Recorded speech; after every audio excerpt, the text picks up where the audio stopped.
Les amis, bonjour à tous et bienvenue dans cette toute nouvelle vidéo. C'est le grand retour de la Ligue des Champions, mais surtout ça va être le tout premier match de Ligue des Champions dans la carrière de Christophe Galtier. Alors, est-ce qu'il va démarrer ce tout premier match avec une large victoire? Les amis, l'avant-match va commencer d'ici quelques secondes. Je vous souhaite un excellent visionnage. C'est parti.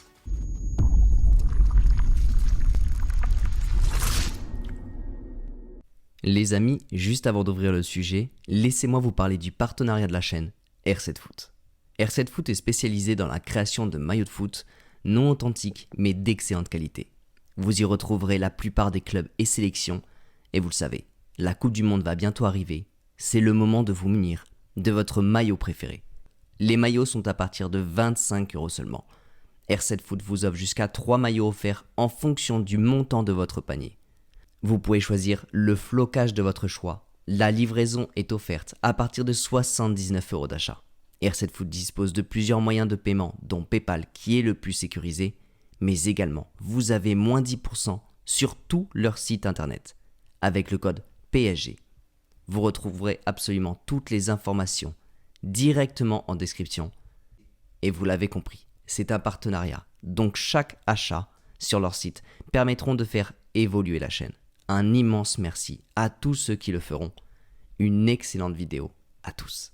Alors merci beaucoup pour votre patience et bien sûr pour tous ceux qui se posent la question, oui c'est un t-shirt qui vient directement du site internet, je me suis pas pris la tête, j'ai pris directement la taille habituelle et réellement en termes de taille et de qualité, ça me convient parfaitement. J'ai bien sûr de mon côté des personnes qui ont pu tester la qualité de ces t-shirts et j'ai eu d'excellents retours à ce niveau-là. Mais bref, repartons directement dans le sujet de ce match PSG-Juventus. La grande question c'est est-ce que le PSG clairement ils sont prêts? Est-ce qu'ils vont gagner ce tout premier match de Ligue des Champions? Et pour ça ce que je vais faire c'est que je vais d'abord vous regrouper toutes les conditions d'avant-match. Après bien sûr on verra quelle sera la meilleure des compositions avec bien sûr la probable absence de Vitinha. Et bien sûr à la fin de la vidéo je vous donnerai mon pronostic personnel. Donc commençons déjà par les conditions. La première des conditions forcément c'est l'historique de Galtier au PSG. Pour l'instant imbattable. Galtier n'a perdu aucun de tous ses matchs depuis son arrivée au PSG. La seule fois qu'il a eu un faux pas, c'était contre Monaco avec la première absence de Vitinha. Mais même à ce moment-là, le PSG n'a pas perdu son match. Donc pour l'instant, le PSG reste imbattable depuis l'arrivée de Galtier. Mais ce qui va être surtout important, c'est l'attitude des joueurs. On remarque quand même qu'il y a une légère redescente depuis quelques matchs. Vous l'avez sûrement vu, on n'est plus sur du 7-1, on est maintenant sur du 3-0. Ça reste un score totalement incroyable. Mais il y a quelques déchets. Et pour ma part, je trouve que ces déchets-là ne sont pas forcément ultra importants. Ce que je remarque surtout, c'est que j'ai l'impression que le PSG aujourd'hui, ils vont affronter la Juventus, mais avant de repartir dans une compétition qui, on le sait, est quand même extrêmement stressante, elle va beaucoup se jouer sur des détails et sur beaucoup de concentration. Aujourd'hui en Ligue 1, on a l'impression qu'ils ont envie de jouer, qu'ils ont envie de profiter, de s'éclater dans ce dispositif. Aujourd'hui, ça y est, ils le connaissent, ils savent le jouer, mais aujourd'hui, face à leur adversaire, ils ont envie d'aller encore plus loin, de tenter des choses. Et c'est pour ça, je ne sais pas si vous avez vu, mais contre Nantes, dans la surface de réparation, des fois, ils pouvaient complètement tirer. Ils pouvaient tirer de loin, ils pouvaient jouer simplement, mais des fois, ils avaient envie dans les micro-espaces de se chercher, de tenter des petites combinaisons. En tout cas, dans les matchs de Ligue 1, on voit complètement que la Ligue des Champions est en train d'arriver. Et d'ailleurs, la préparation qu'a fait Galtier, je la trouve complètement incroyable. L'idée, c'est que quand il y avait des changements à faire, il n'a pas fait un changement, puis ensuite un changement de dispositif en fonction de la personne qui sortait. Et j'explique. Du coup, par exemple, Vitinha sort et Sanchez rentre à la place. Sanchez, pour le moment, est un peu moins bon, est un peu moins serein que Vitinha.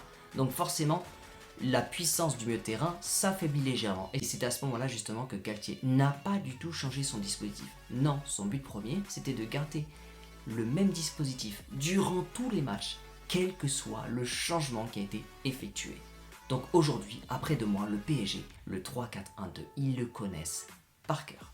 Et quels que soient les titulaires ou les remplaçants, tout le monde s'est habitué à ce dispositif. Donc je voulais vraiment revenir dessus parce que pour moi c'est vraiment de l'intelligence dans le management. Et après il va y avoir une autre chose que je voulais mettre en valeur, c'est que juste avant justement ce premier match de Ligue des Champions, Galtier a vraiment réussi à faire tourner et bien manager justement l'énergie, la fatigue pour éviter les blessures de ses joueurs. Donc ça veut dire que nos joueurs, notre 11 type, il n'est pas trop fatigué. Et en plus, les remplaçants ont eu du temps de jeu. Alors juste avant de passer à la composition, voyons un petit peu dans quel état d'esprit se situe le PSG.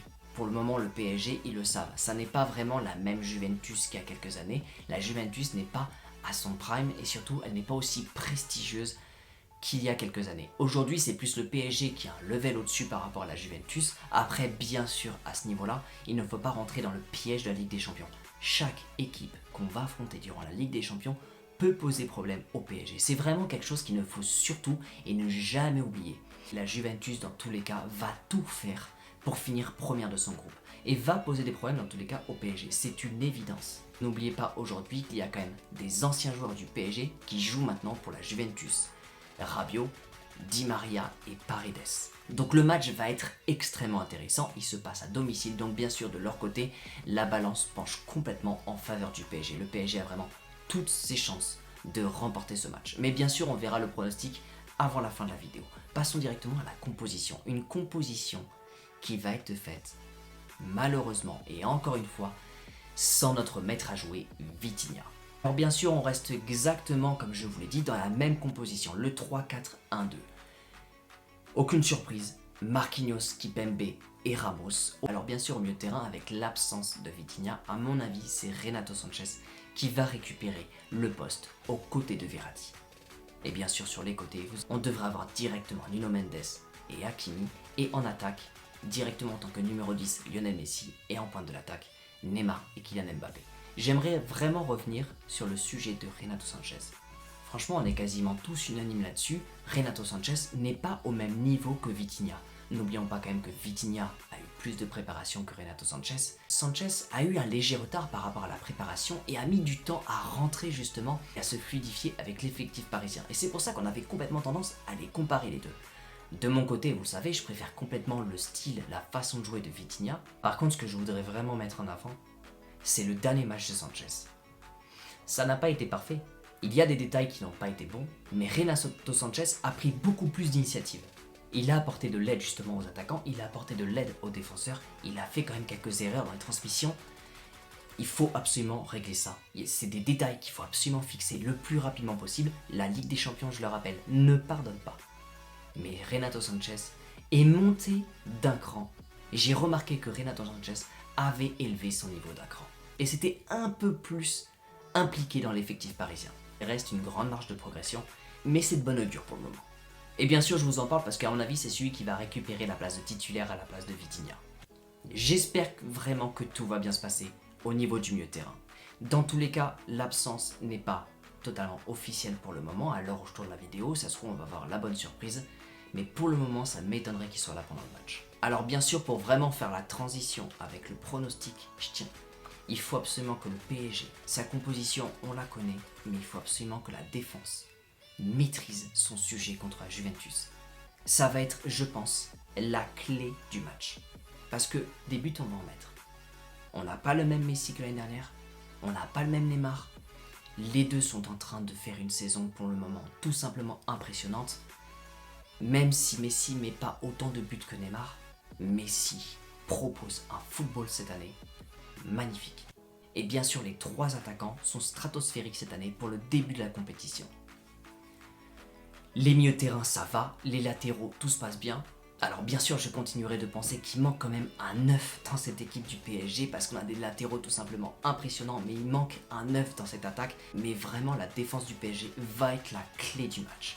C'est là-dessus que tout va reposer, avec Donnarumma. Si on arrive à être serein au niveau de la défense et du gardien, normalement, le match, il est gagné. Donc on attaque directement maintenant le pronostic. Alors j'avais lancé un petit peu un sondage sur YouTube.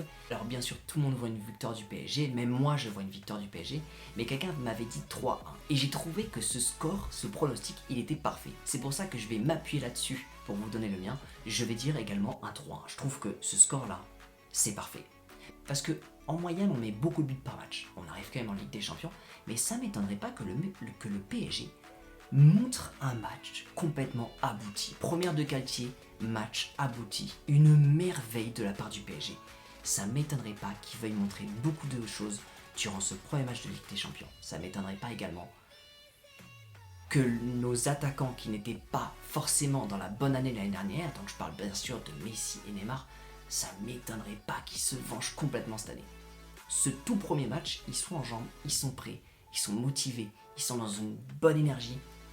À mon avis, ce match-là, ça m'étonnerait pas qu'on voit des choses impressionnantes. Et vous savez, des fois justement, on voit que le PSG fait des erreurs au milieu, des erreurs en défense. Mais justement, je vous parlais de maîtrise à défense. Ça m'étonnerait pas que pour ce match-là, le PSG soit ultra carré surtout. Un PSG ultra concerné, ultra concentré, maîtrise totale. Enfin, du moins, je l'espère. Donc, je vois complètement un 3-1. Je vois le PSG mettre 3 buts contre la Juventus. Je rappelle, la Juventus n'a pas le niveau d'il y a quelques années. Attention non plus à ne pas trop les sous-estimer et ne pas rentrer dans le piège de la Ligue des Champions. Mais par contre, je vois bien une erreur de notre défense. Je vois bien une erreur de notre défense. En milieu de match, le PSG faire une erreur. Quand même rester concentré, revenir très vite dans la partie. Mais nos attaquants faire complètement le travail. Nuno Mendes, Hakimi, à mon avis, ça va carburer fort. Et par contre, du coup, pour reprendre ce commentaire, parce que la personne avait dit Messi, Neymar, Mbappé en tant que buteur. Je vois pas Messi marquer. Messi, à mon avis, va peut-être pas marquer sur ce match-là. Il va être beaucoup passeur avec Neymar. Mbappé va être à la finition. Je verrai un but de Mbappé et un doublé de Neymar. Neymar, à mon avis, il est là pour se venger. N'oubliez pas ce qui s'est passé une dernière. N'oubliez pas que le PSG a envie de se rattraper. Rappelez-vous de toutes les choses qui sont arrivées après la défaite contre le Real. Le mécontentement des supporters. Toute nouvelle année, toute nouvelle ère, nouveau projet. À mon avis, pour ce tout premier match, j'espère que ça va être sublime. Les amis, j'espère que cet avant-match vous a plu. Juste avant que la vidéo se termine, je compte sur vous pour envoyer un maximum de pronostics dans la barre des commentaires. Dans tous les cas, je les lirai tous. J'espère qu'avant le début du match, j'aurai un maximum de pronostics dans la barre des commentaires. Les amis, bien sûr, n'oubliez pas de laisser votre plus beau pouce bleu. C'est un immense soutien pour la chaîne. Les amis, j'espère vraiment que cette vidéo vous a plu. On se retrouve extrêmement vite. Je vous souhaite un excellent match. Profitez-en bien. Ouvrez bien grand vos yeux. J'espère que ça va être un match magique. Les amis, n'oubliez pas, prenez soin de vous et surtout n'oubliez pas que ici c'est Paris.